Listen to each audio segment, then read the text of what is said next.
All right, let's now shift our attention to Germany, where Thomas Schaffer, a state finance minister of Hesse in Germany, has allegedly committed suicide, according to the state premier. Schaffer was deeply concerned about the economic impact of the coronavirus pandemic.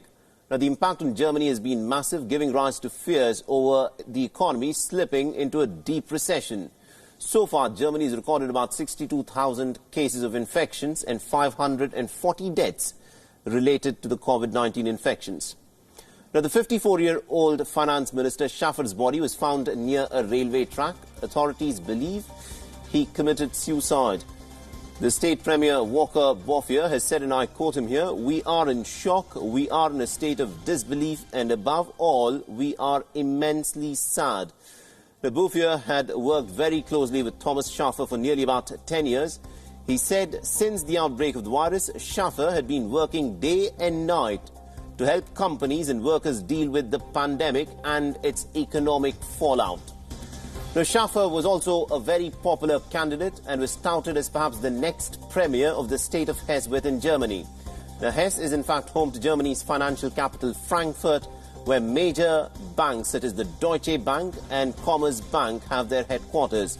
The European Central Bank is also located in Frankfurt. Now, Thomas Schaffer had been an active politician for over 20 years. He was a member of the German Chancellor Angela Merkel's party, the Christian Democrat Union. Several German political leaders took to Twitter expressing shock and sadness over the nature of Schaffer's death. The outgoing chief of CDU, Annegret Kramp-Karrenbauer, said in a tweet, "Schaffer's sudden death has shocked me, shocked all of us." The Friedrich Merz, a possible successor to Merkel, has also expressed his condolences on Twitter. He's written, and I quote him here, "News about the sudden death of Thomas Schaffer has deeply shaken me." Now, the pandemic has sent the global economy into a tailspin. A few days ago, the German parliament had approved a $814 billion aid package to protect the economy.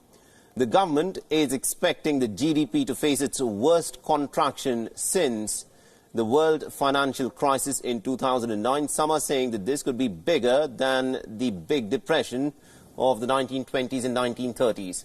The auto industry has been very badly hit. The industry was already facing a global slump in demand and tough Euro emission norms. Top German automakers Mercedes, BMW and Volkswagen have shut factories not only in Europe, but in fact across the world. Economists say the German economy could shrink by as much as 4% in this coming fiscal year. Reacting to Thomas Schaffer's death, Left Party member Fabio De Masi has said that it is important to recognize politicians as people and acknowledge the burden that they carry away from politics. It is true, especially during the pandemic, the worst suffering the world has seen since the Second World War.